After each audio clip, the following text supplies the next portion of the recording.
우리 성가대 찬양이 아주 남달랐어요. 이게 적으면 적을수록 더 잘하시는 것도 큰일 났네요. 더 많아져야 되는데. 오늘 너무 이렇게 찬양 잘해주셔서 감사합니다. 하나님께서 기쁨으로 받아주신 줄로 믿습니다. 우리 옆에 분들하고 한번 인사 나누실까요? 메리 크리스마스. 네, 메리 크리스마스. 네, 메리 크리스마스. 예. 미국의 어떤 심리학 교수님이 자기가 가르치는 학생들한테 단어 연상 시험을 냈습니다. 크리스마스라고 하는 단어를 주고 생각나는 단어를 하나씩 적어보라고 했어요. 여러분도 한번 생각해 보세요. 크리스마스 생각나는 거 한번 말씀해 보세요. 그랬더니 이 학생들이 트리가 생각납니다. 크리스마스입니다. 또 캐롤이 생각납니다. 또 휴일이 생각납니다. 여러분 뭐가 생각나요? 산타클로스가 생각이 납니다. 예, 선물이 생각납니다. 예, 이렇게 하나씩 다 적어냈는데 예수님의 생일입니다 라고 쓴 학생은 한 사람도 없었다는 거예요. 크리스마스는 온 세상 사람들이 다 함께 기뻐하는 축제의 날이 되었어요. 그런데 정작 이 축제의 주인공을 알지 못하는 그런 축제가 되어버렸습니다. 세상 사람들은 이 성탄을 왜 축하하고 왜 기뻐해야 되는지를 알지 못하고 좋아하지만 최소한 예수님을 구주로 믿는 우리 성도들은 그 이유를 알아야 되는 것입니다. 성탄절은 바로 우리 창조주 하나님이 인간의 몸을 입으시고 이 땅에 찾아오신 날입니다. 역사를 초월하시던 그 하나님이 세상의 역사의 시공 속으로 찾아오신 날입니다. 성탄절은 너무나도 크고 위대한 날이기 때문에 하늘에는 이상하리만치 큰 별이 나타나서 큰 빛을 발했고 이 별을 보았던 동방의 박사들은 산을 넘고 사막을 건너서 귀한 예물, 황금과 유향과 모략을 들고 예수님을 찾아와서 경배를 드렸습니다. 하늘에는 허다한 천군 천사들이 나타났습니다. 메시아 예수님의 탄생은 오래전부터 예언된 구약 성경의 말씀이 성취된 것입니다. 오늘 우리가 읽은 본문 이 미가서의 말씀도 메시아 탄생에 관한 예언의 말씀입니다. 여러분 메시아라는 말 많이 들어보셨죠? 그리스도라는 말 들어보셨죠? 이게 같은 말이에요. 메시아하고 그리스도라는 말은 같은 말이에요. 메시아는 히브리어고 그리스도는 헬라어인데 그 뜻은 기름 부음을 받은 자라는 뜻입니다. 기름 부음을 받은 자. 여러분 예수님 당시에 이스라엘 백성들한테는 어떤 사람에게 기름을 부었냐면 예언자에게, 제사장에게, 왕에게 기름을 부었습니다. 예수님을 우리가 메시아 혹은 그리스도라고 부르는 이유는 바로 그거예요. 예수님은 자기 몸으로 영원한 속죄의 제사를 드린 영원한 제사장이기 때문에 또 만왕의 왕이시기 때문에 뿐만 아니라 하늘나라의 비밀을 말씀하신 영원한 선지자이시기 때문에 메시아요 그리스도라고 부르는 것입니다.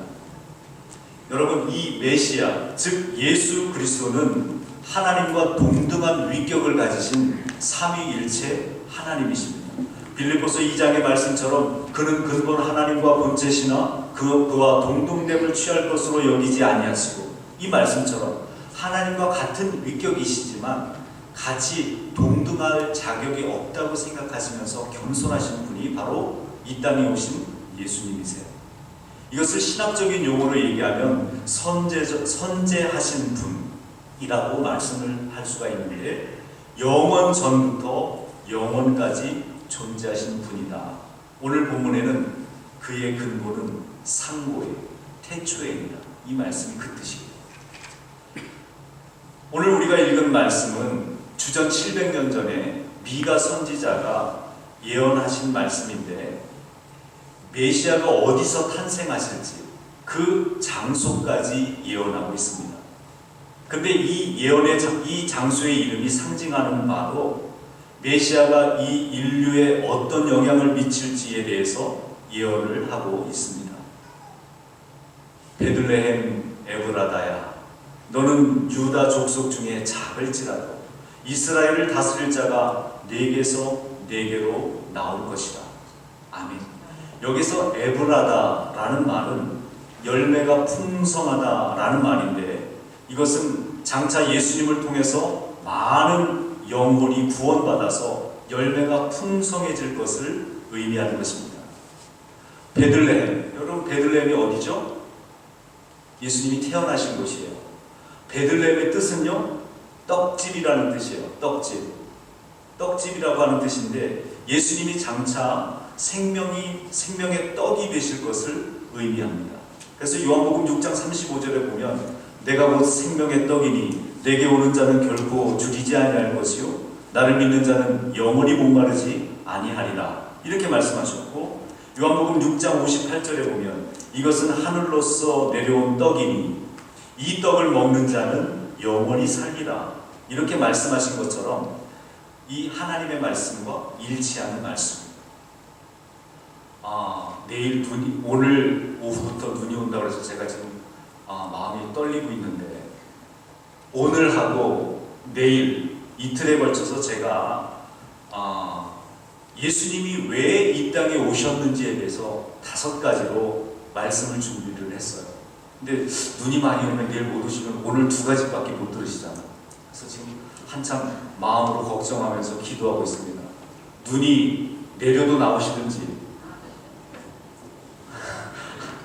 눈이 안 내리든지, 내려도 그걸 극복하고 나오실 수 있게 되기를 축복합니다. 오늘은 그 5가지 중에 예수님께서 이 땅에 오신 이유를 2가지를 살펴보면서 은혜를 나누려고 합니다.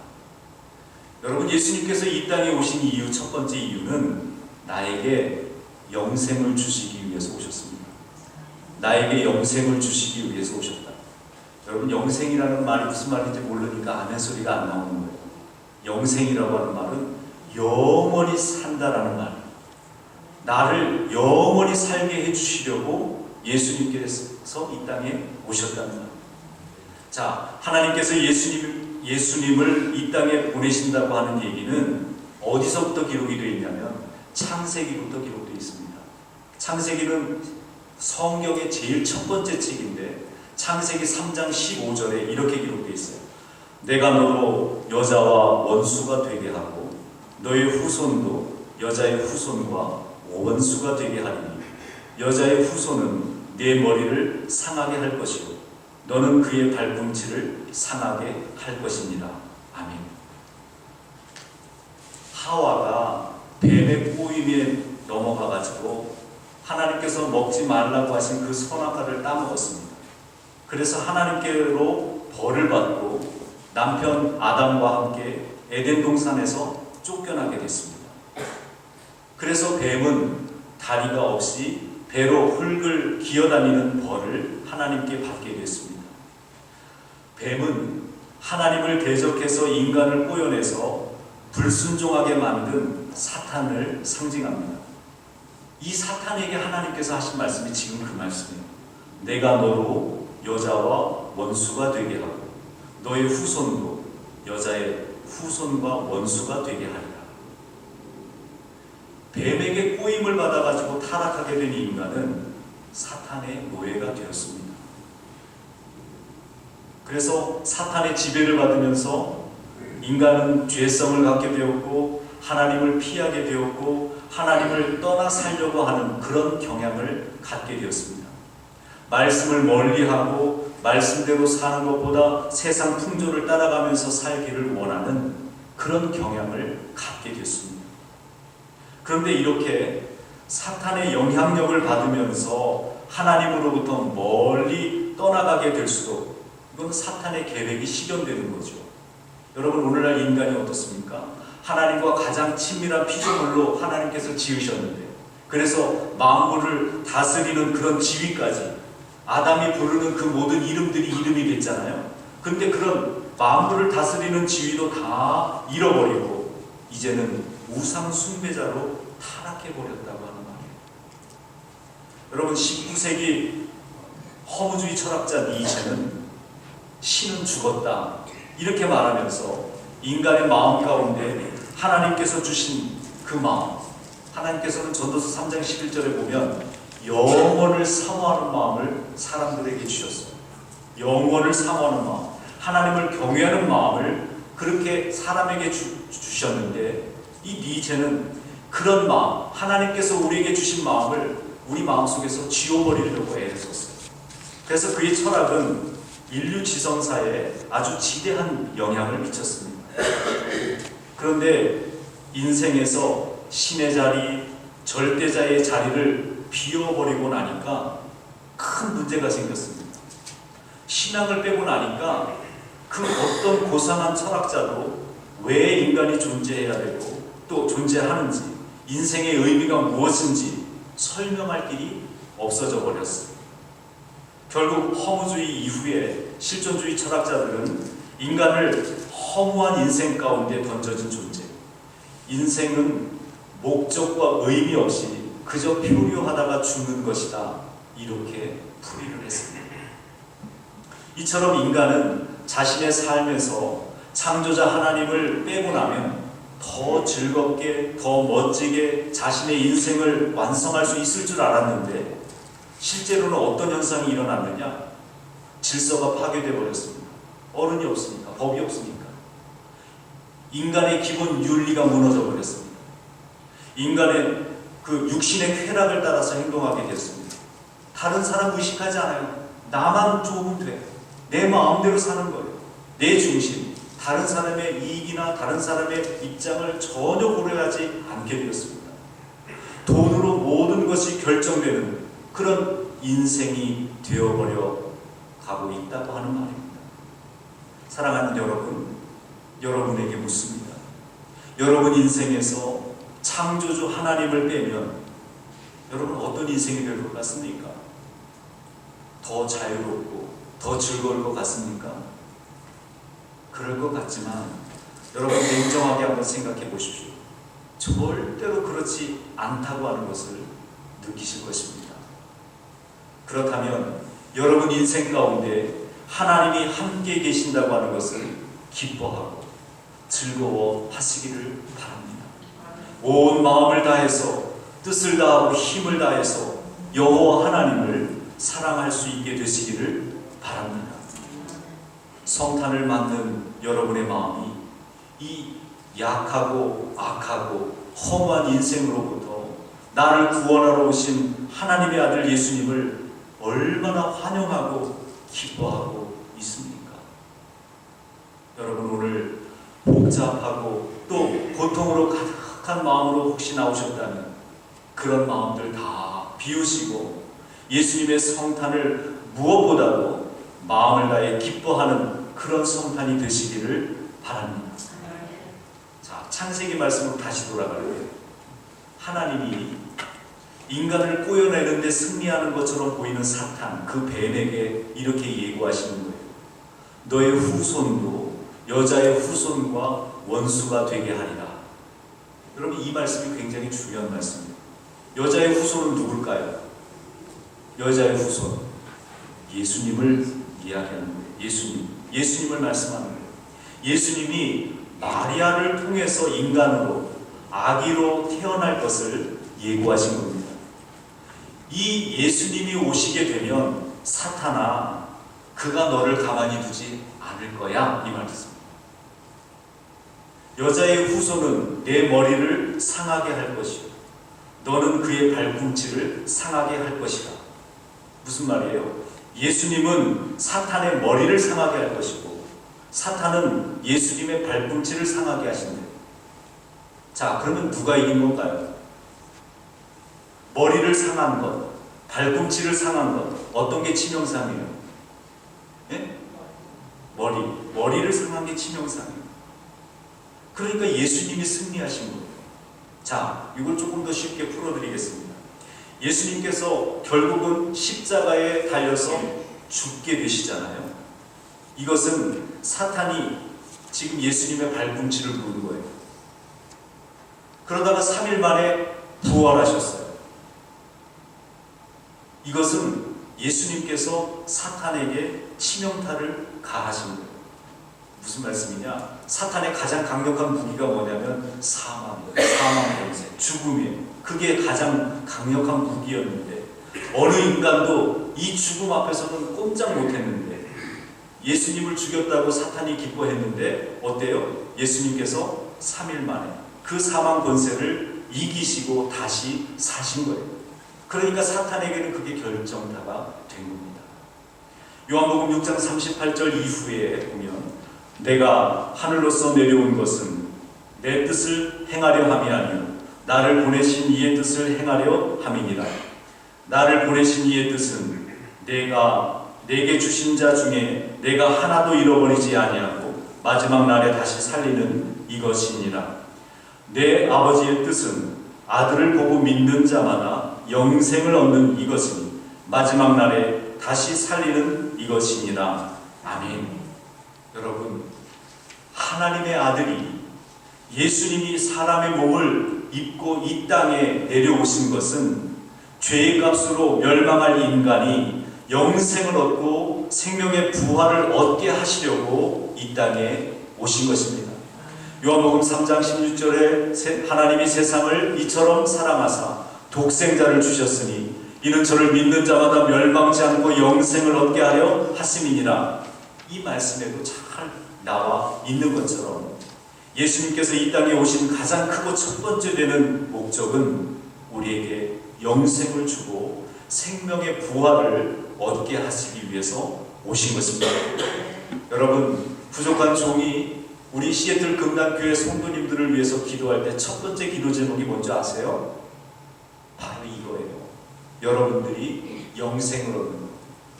예수님을 나를 살려주신, 나를 위해서 죽어주신, 영원한 생명 주신 나의 구주이십니다.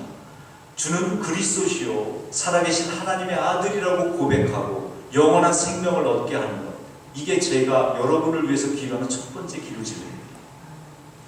여러분이 예수님을 구주로 믿고 나에게 영생을 주시기로 오신 그 예수님을 구주로 믿고 온전한 구원받게 되기를 축복합니다. 여러분, 영생과 부활보다 더 중요한 말씀이 없어요. 하나님께서 우리 인류에게 이렇게 주신 놀라운 하나님의 사랑의 선물, 바로 성탄절에 오신 예수 그리스도이신 것입니다. 마태복음 2장 10절에 보면 동방박사가 별을 보았을 때 가장 크게 기뻐하고 기뻐하더라, 이렇게 기록하고 있어요. 누가복음 2장 10절에 보면 천사들이 들판의 목자들에게 예수님의 탄생을 알리면서 이렇게 얘기해요. 무서워 말라. 보라, 내가 온 백성에게 미칠 큰 기쁨의 좋은 소식을 너희에게 전하노라. 사랑하는 여러분, 여러분 가운데 오늘 무거운 마음을 가지고 혹시 이 절을 찾아오신 분들이 계십니까? 연약한 믿음을 가지고 겨우겨우 아슬아슬하게 이 예배에 참석하신 분이 계십니까? 여러분 마음으로 기뻐하시기를 바랍니다. 예수 그리스도께서 탄생하신 성탄은 단지 역사적인 사실뿐만이 아니라 몇몇 소수 신자에게만 좋은 일이 아니라 온 백성에게 미칠 큰 기쁨의 좋은 소식, 온 백성에게 미칠 큰 기쁨의 좋은 소식인 것입니다. 바로 당신에게 미칠 기쁨의 좋은 소식이에요. 여러분, 우리 옆에 있는 분들하고 한번 인사 나누시죠. 예수님이 당신에게 기쁨의 좋은 소식입니다. 예수님이 당신에게 기쁨의 좋은 소식입니다. 예수님이 당신에게 기쁨의 좋은 소식입니다. 여러분, 그렇습니다. 여러분의 마음을 열고 바로 나를 위해서 예수님이라고 하신 그 귀한 선물을 주신 하나님께 기뻐하고 감사하는 우리 모든 성도들 되시기를 주님의 이름으로 축복합니다. 두 번째는요, 예수님께서 이 땅에 오신 목적 두 번째는 하나님을 보여주시기 위해서 오셨습니다. 하나님을 보여주시기 위해서 오셨어요. 눈이 온다니까 걱정이 되는데 추운 겨울날 한방눈이 몹시 내리는 성탄절, 신앙이 아주 좋은 남편과 조금 부족한 아내가 성탄절 예배를 드리고 집으로 돌아오면서 아내가 계속 푸념을 했어요. 의심을 토해냈습니다. 아유, 어떻게 하나님이 인간으로 오실 수 있어? 아니, 난 아무리 믿으려고 해도 도저히 믿을 수가 없어. 그랬더니 남편이 그 의심하는 아내를 정말 설명하려고 어떻게 해서든 이해를 시키려고 애를 쓰는데 받아들이질 않으니까 소용이 없었습니다. 그런데 집 문 앞에 다 도착했을 때 이상한 광경이 딱 생겼어요.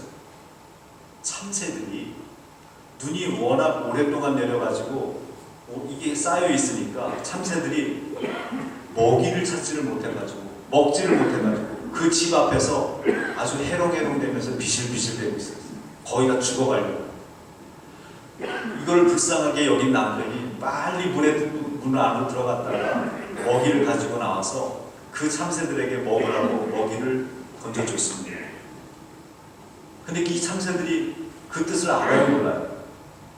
그냥 후두둑 하고 다 도망가 버렸어요. 이 안타까운 상황이 남편이 하는 얘기가, 새들아, 난 너희들을 해치려고 하는 게 아니야.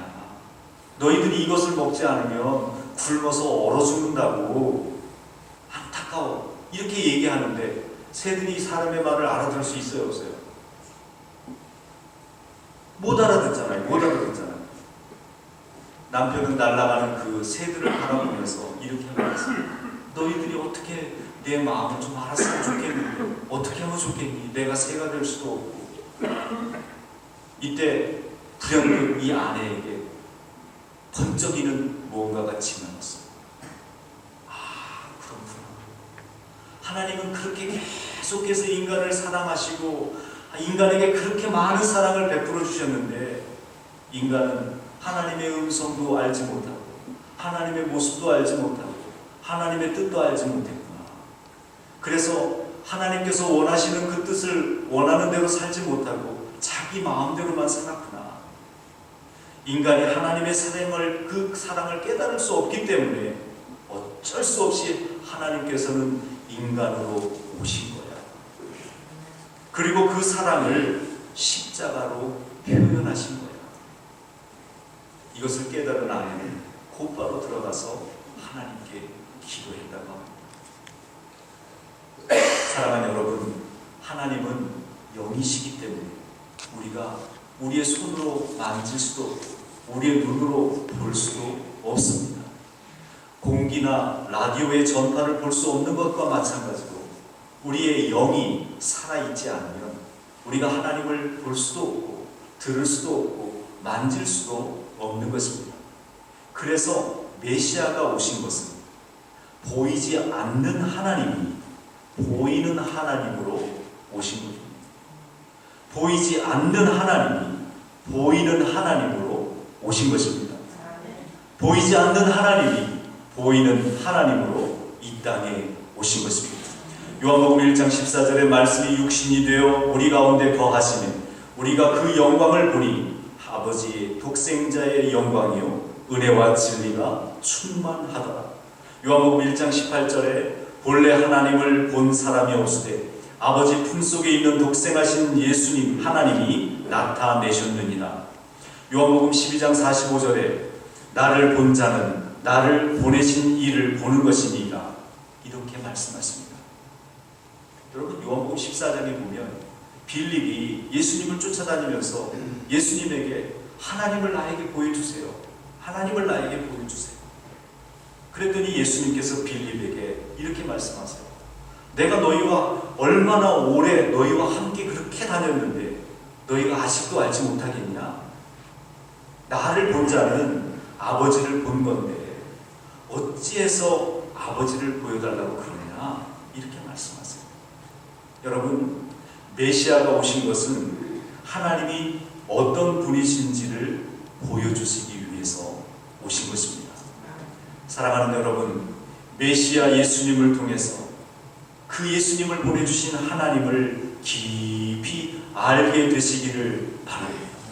예수님의 생애를 처음부터 끝까지 묵상하다가 보면 우리는 하나님의 그 크신 사랑을 알게 되고 보잘것없는 인생, 구원하시려고 하시는 그 하나님의 크신 계획을 알게 되는 것입니다. 여러분, 하나님을 만난 인생은 세상 사람과는 다른 인생을 살아가는 것입니다. 하나님의 계획, 하나님의 사랑의 일부가 되어서 하나님의 사랑을 드러내는 삶을 살려고 애를 쓰게 되는 것입니다. 이 시간 말씀을 정리하려고 합니다. 예수님께서 메시아로 이 땅에 오신 날이 바로 성탄절입니다. 메시아가 이 땅에 오신 목적은 첫 번째로 영생을 주시기 위해서, 나에게 영생을 주시기 위해 오셨고, 또 하나는 하나님을 보여주시기 위해서 이 땅에 오셨습니다. 여러분, 우리 예수님은 우리에게 모든 것을 주시려고 하늘의 영광을 다 버리시고 인간의 몸을 입고 이 땅에 오셨습니다. 에베소서 2장 13, 14절에 전에 멀리 있던 너희가 그리스도 안에서 그리스도의 피로 가까워졌느니라. 그리스도는 우리의 화평이신지라.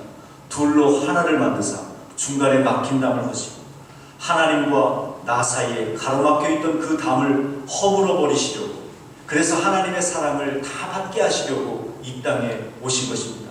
그러므로 이제는 우리에게 하나님의 사랑이 우리 안에 있는 것입니다. 하나님의 용서가 우리의 심령을 새롭게 해 주시는 것입니다. 하나님의 위로가 우리에게 격려가 되는 것입니다. 하나님의 능력이 연약한 우리에게 가장 큰 힘이 되는 것입니다. 사랑하는 여러분, 메시아로 이 땅에 오신 예수님을 기뻐하고 경배하고 맞아들이는 성찬이 되시기를 바랍니다. 예수 그리스도께서 주시는 은혜와 능력으로 여러분이 그 힘과 능력을 받고 힘차게 살아갈 뿐만 아니라 이웃에게 나누어주는 삶을 사는 넉넉한 크리스천들이 다 되시기를 주님의 이름으로 축원합니다. 기도하겠습니다. 거룩하신 아버지 하나님, 오늘 귀한 말씀을 통해 은혜 주시니 감사합니다.